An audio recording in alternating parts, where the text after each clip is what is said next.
38년을 참았는데 남편은 몰랐어요. 정 여사님 66이에요. 결혼한 지 38년이 됐어요. 남편은 나쁜 사람이 아니에요. 성실하고 가정에 충실한 사람이에요. 그런데 다정하지는 않아요. 말이 없어요. 정 여사님은 참았어요. 남편이 언젠가는 알아줄 거라고 믿었거든요. 힘들다는 말 대신 웃었어요. 외롭다는 말 대신 괜찮다고 했어요. 아이들 키울 때도 참았어요. 살림이 빠듯할 때도 참았어요. 남편이 바깥일로 지쳐 들어오면 그것도 참았어요. 내가 힘들다는 말을 하면 더 힘든 사람한테 상처가 될 것 같아서요. 그러다 남편이 퇴직했어요. 이제는 달라지겠지 했어요. 달라진 게 없었어요. 어느 저녁이었어요. 정 여사님이 조심스럽게 말을 꺼냈어요. 요즘 좀 외롭다고 같이 산책이라도 하면 어떻겠냐고요. 38년 만에 처음 꺼낸 말이었어요. 말하기까지 얼마나 오래 망설였는지 몰라요. 거절당할까봐, 괜히 분위기 이상해질까봐 이런 말 해도 되나 싶어서요. 남편이 뭐라고 했는지 아세요? 당신이 알아서 해. TV 채널을 바꾸면서 아무렇지 않게 한 말이었어요. 남편은 그게 상처가 되는 말인지도 몰랐을 거예요. 정 여사님이 항상 알아서 잘하는 사람이었으니까요. 불만도 없고 요구도 없고 항상 괜찮은 사람이었으니까요. 정 여사님은 그날 밤 혼자 울었어요. 38년을 참으며 기다렸는데 남편 눈에 비친 내 모습이 그거였구나. 불만이 없는 사람, 원하는 게 없는 사람, 혼자서도 잘 사는 사람. 그 모습을 내가 38년 동안 스스로 만들어 온 거였구나. 억울했어요. 근데 누구를 탓할 수가 없었어요. 남편이 나쁜 게 아니라 내가 표현하지 않은 거니까요. 사람은 표현된 것에만 반응할 수 있어요. 마음속에서 아무리 간절히 바라고 기다려도 그게 밖으로 나오지 않으면 상대방은 알 수가 없어요. 그리고 참는 사람을 보면 사람들은 이렇게 생각해요. 요구가 없으니까 만족하는 사람이구나. 불만이 없으니까 괜찮은 사람이구나. 저 사람은 혼자서도 잘 사는 사람이구나. 참는 것 자체가 오해를 만들어요. 내가 만든 이미지가 나를 가두는 거예요. 오늘은 이런 이야기를 드릴 거예요. 평생 옳다고 믿어왔는데 나이 들어 돌아보면 후회하게 되는 믿음들이 있어요. 참으면 언젠가 알아준다는 믿음, 나중에 하면 된다는 믿음, 가족이니까 말하지 않아도 괜찮다는 믿음. 세 가지예요. 듣다 보면 불편하실 수 있어요. 그렇게 살아온 세월이 있는데 틀렸다고 하면 억울하니까요. 그런데 끝까지 들으시면 지금부터라도 달라질 수 있습니다. 정약용 선생님은 이 세 가지를 모두 겪으신 분이에요. 참으면 언젠가 알아줄 거라고 믿으셨고, 나중에 기회가 오면 하겠다고 기다리셨고, 가족이니까 말하지 않아도 알겠지 생각하셨어요. 그리고 그 믿음들이 하나씩 무너지는 경험을 하셨어요. 18년 유배지에서요. 그런데 선생님은 거기서 멈추지 않으셨어요. 무너진 자리에서 목민심서가 나왔고, 경세유표가 나왔고, 흠음신서가 나왔어요. 오늘 이야기가 끝날 때쯤 그 무너짐이 어떻게 단단함이 됐는지 보이실 거예요. 정약용 선생님도 이걸 아셨어요. 선생님이 유배를 당하신 건 1801년이에요. 전라도 강진이라는 낯선 땅으로 보내지셨어요. 평생 임금에게 충성하고 백성을 위하는 정치를 꿈꾸며 살아왔는데 하루아침에 죄인이 되어 유배지로 끌려가신 거니까요. 처음 몇 년 동안 선생님은 기다리셨어요. 때가 오면 임금이 알아주실 거라고, 진심은 언젠가 통할 거라고 믿으셨어요. 그런데 1년이 지나도 3년이 지나도 5년이 지나도 아무것도 바뀌지 않았어요. 그때 선생님이 무언가를 결심하셨어요. 기다리는 것을 멈추셨어요. 대신 붓을 드셨어요. 억울함을 호소하는 게 아니었어요. 자신이 지금 이 자리에서 할 수 있는 것을 하기 시작하신 거예요. 목민심서를 쓰셨어요. 자신은 유배지에 있어서 직접 할 수 없으니 글로 남기신 거예요. 억울한 사람이 억울함을 호소하지 않고 자신이 할 수 있는 일을 한다는 게 얼마나 어려운 일인지 생각해 보세요. 보통 사람이라면 왜 나만 이러냐며 하늘을 원망했을 거예요. 아니면 그냥 주저앉았을 거예요. 선생님은 그렇게 하지 않으셨어요. 참고 기다리기를 멈추고 지금 이 자리에서 할 수 있는 것을 하셨어요. 그 결과가 목민심서예요. 흠음신서예요. 경세유표예요. 18년 유배 동안 500권이 넘는 책을 쓰셨어요. 임금이 알아줘서 나온 책이 아니에요. 기다리기를 멈추고 지금 할 수 있는 것을 했기 때문에 나온 책이에요. 정 여사님이 며칠 뒤 남편에게 다시 말했어요. 이번엔 조심스럽지 않게요. 나 38년 동안 외로웠어. 말하면 당신이 알아줄 줄 알았는데 그게 아니었어. 이제부터는 말할 거야. 불편해도 들어줘. 남편이 한참 말이 없었대요. 그러더니 이렇게 했어요. 그랬어? 나는 몰랐어. 38년 만에 처음 들은 말이었어요. 알아줄 때까지 기다리지 마세요. 정약용 선생님이 기다림을 멈추고 붓을 드셨던 것처럼 오늘 묵혀둔 말 한마디를 꺼내보세요. 그게 38년을 바꾸는 시작이에요. 그런데 여기서 이런 생각이 드실 수 있어요. 말은 알겠는데 이제 와서 내가 뭘 할 수 있겠어. 너무 늦은 게 아닐까? 황상이라는 사람 이야기를 들으시면 달라질 거예요. 황상은 정약용 선생님이 강진에 유배와 계실 때 찾아온 제자예요. 16살이었어요. 머리가 그리 빠르지 않았거든요. 글을 읽어도 오래 걸리고 외워도 금방 잊어버렸어요. 황상 자신도 알고 있었어요. 내가 재주가 없다는 걸요. 그래서 위축됐어요. 나중에 좀 더 나아지면 그때 제대로 해야겠다고 생각했어요. 정약용 선생님이 그걸 보셨어요. 그리고 황상에게 삼근계를 써주셨어요. 부지런히, 부지런히, 부지런히 같은 말을 3번 쓰셨어요. 왜 3번이었을까요? 선생님이 전하고 싶었던 건 단순히 열심히 하라는 게 아니었어요. 재주가 없어도 괜찮다. 지금 당장 시작하면 된다. 나중에 더 잘할 수 있을 때 하겠다는 생각. 그걸 버려라. 지금 이 자리에서 오늘부터 부지런히. 황상이 그 말을 따랐어요. 재주가 없어도 매일 썼어요. 느려도 멈추지 않았어요. 이해가 안 돼도 다시 읽었어요. 그렇게 수십 년이 지났어요. 황상은 조선의 시인이 됐어요. 나중에 재주가 생기면 시작하겠다던 그 아이가 지금 시작하기로 했더니 조선의 시인이 된 거예요. 선생님이 75세 돌아가시고 나서도 황상은 선생님을 기억하며 시를 썼어요. 재주가 없었던 16살 아이가 스승의 마지막을 시로 남기는 시인이 됐어요. 재주가 없어도 준비가 덜 돼도 지금 시작한 사람이 결국 가장 멀리 가요. 나중에 하면 된다는 믿음에는 교묘한 함정이 있어요. 나중이 오면 지금보다 상황이 나아질 거라는 전제가 숨어 있어요. 지금은 바쁘니까 나중에.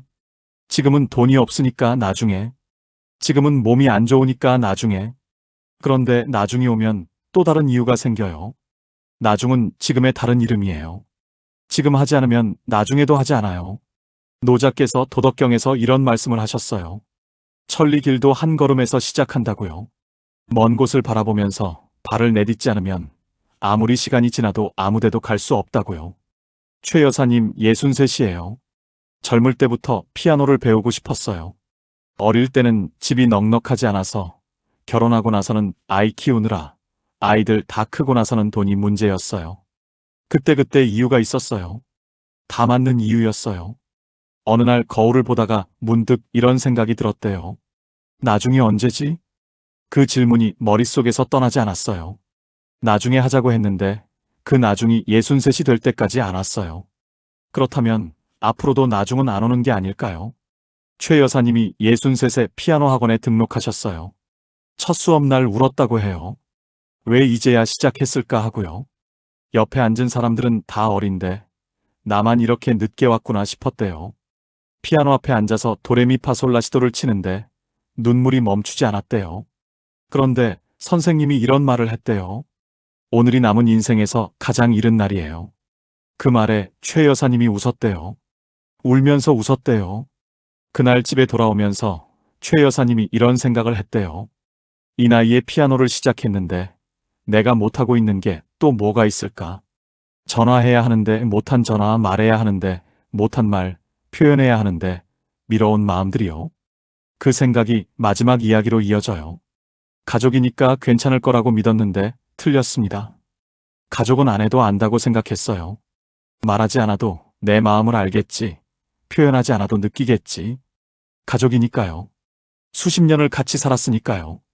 정약용 선생님 이야기를 먼저 드릴게요. 선생님이 유배를 떠나시기 전 부인 홍 씨와 수십 년을 함께 사셨어요. 자식도 낳고 살림도 꾸리고 희로애락을 함께 하셨어요. 그런데 그 시대 남자들이 대부분 그랬듯이 마음을 말로 표현하는 것을 어색해 하셨을 거예요. 가족이니까 알겠지 하셨을 거예요. 유배지에 가신 뒤 달라지셨어요. 어느 날 부인이 낡은 치마를 보내셨어요. 오래 입어 해진 치마였어요. 더 이상 입지 못하는 치마를 왜 보내셨을까요? 선생님은 그 치마를 받아 가만히 보셨을 거예요. 부인이 이 치마를 입었던 날들이 떠오르셨을 거예요. 아이들이 뛰어놀던 마당, 아무것도 아닌 것 같았던 평범한 하루들이요. 선생님은 그 치마를 잘라서 책의 표지로 만드셨어요. 그리고 그 안에 글을 쓰셨어요. 부인을 향한 마음, 아이들 걱정, 함께하지 못하는 미안함을요. 그게 하피첩이에요. 왜 유배지에서야 그 마음을 글로 남기셨을까요? 함께 있을 때는 당연했던 거예요. 가족이니까 아내도 알겠지 했는데 막상 떨어지고 나서야 보인 거예요. 그 당연함이 얼마나 소중한 것이었는지, 그리고 표현하지 않으면 상대방은 모른다는 거요. 가족이니까 알겠지. 그 믿음이 무너진 자리에 하피첩이 탄생했어요. 두 아들에게 보낸 편지도 마찬가지예요. 선생님은 유배지에서 아들들에게 수없이 편지를 보내셨어요. 형제끼리 우애를 지키라고, 서로를 살피라고, 마음을 표현하고 다독이라고 거듭 당부하셨어요. 읽다 보면 느껴지는 게 있어요. 함께 있을 때 하지 못했던 말들을 떨어져서야 이렇게 쓰고 계시는구나 싶어서요. 오 여사님, 68이에요. 자식 셋을 키웠어요. 학교 다녀오면 집에 있었고, 밥도 같이 먹었고, 자기 전에 얼굴도 봤어요. 그때는 몰랐어요. 그게 당연한 줄 알았어요. 막내가 대학에 들어가던 해, 오 여사님은 처음으로 이런 생각을 했어요. 이제 내 차례구나. 자식들이 말벗이 되어주고, 같이 밥도 먹고, 가끔 안부도 전하고, 가족이니까 당연히 그렇게 되겠지 하고요. 자식들은 바빴어요. 직장이 있고, 배우자가 있고, 아이가 있었어요. 연락이 뜸해졌어요. 명절에만 왔어요. 왔다가도 금방 갔어요. 오 여사님은 서운했어요. 그런데 말하지 않았어요. 자식들한테 짐이 될 것 같았거든요. 다들 바쁜데 엄마가 외롭다고 하면 부담스럽잖아요. 그냥 괜찮다고 했어요. 올 때마다 잘 먹이고 갈 때는 손 흔들어 보내고 혼자서 눈물 닦았어요. 자식들은 몰랐어요. 엄마가 외롭다는 걸 몰랐어요. 엄마가 얼마나 보고 싶어 하는지 몰랐어요. 엄마가 항상 괜찮다고 하니까 정말로 괜찮은 줄 알았어요. 정약용 선생님이 유배지에서 깨달으신 것을 오 여사님은 아직 집에서 반복하고 계셨던 거예요. 가족이라는 이유만으로 마음이 저절로 전해지는 관계는 없어요. 가족도 말하지 않으면 몰라요. 수십 년을 같이 살았어도요. 오 여사님이 어느 날 결심을 했어요. 큰아들한테 전화를 했어요. 별말 없이요. 그냥 보고 싶어서 전화했다고 했어요. 항상 무슨 용건이 있을 때만 전화했는데 이번엔 그냥 보고 싶다고 했어요. 큰아들이 잠깐 말이 없다가 이렇게 했어요. 엄마, 나도 보고 싶었어요. 오 여사님이 전화를 끊고 한참 울었대요. 서러워서 운 게 아니에요. 이 말을 왜 이제야 했을까 싶어서요. 아들도 보고 싶었는데 서로 말을 안 했던 거예요. 가족이니까 알겠지 하면서요. 가족이기 때문에 더 표현해야 해요. 정약용 선생님이 유배지에서야 쓰셨던 그 말들, 지금 이 자리에서 하세요. 보고 싶으면 보고 싶다고, 서운하면 서운하다고. 기다리지 마세요. 떨어지고 나서야 후회하지 마세요. 오늘 3가지 이야기를 드렸어요. 참으면. 언젠가 알아줄 거라는 믿음, 나중에 하면 된다는 믿음, 가족이니까 괜찮을 거라는 믿음. 이 3가지에는 공통점이 있어요. 다 미루는 거예요. 표현을 미루고, 시작을 미루고, 말을 미뤄요. 언젠가, 나중에 가족이니까. 이 말들은 결국 다 같은 뜻이에요. 지금은 하지 않겠다는 거예요. 정약용 선생님이 유배지에서 배우신 것도 바로 그거예요. 선생님이 붓을 드신 게 그래서예요. 억울함이 풀릴 때까지 기다리지 않으셨어요. 황상에게 3근계를 써주신 것도 그래서예요. 나중에 재주가 생기면 시작하라는 게 아니었어요. 유배지에서 부인에게, 아들들에게 편지를 쓰신 것도 그래서예요. 돌아가면 말하지가 아니었어요. 지금 이 자리에서, 지금 이 순간에 선생님의 18년이 그렇게 500권이 됐어요. 억울한 18년을 미루지 않고 살았더니 조선 역사에 가장 깊이 남는 학자가 되셨어요. 오늘 이 이야기를 들으시면서 마음에 떠오른 얼굴이 있으세요? 그 사람한테 오늘 연락해 보세요. 그게 시작이에요. 깨달음이 늦었다고 자책하지 마세요. 지금 이 순간이 남은 인생에서 가장 이른 때예요.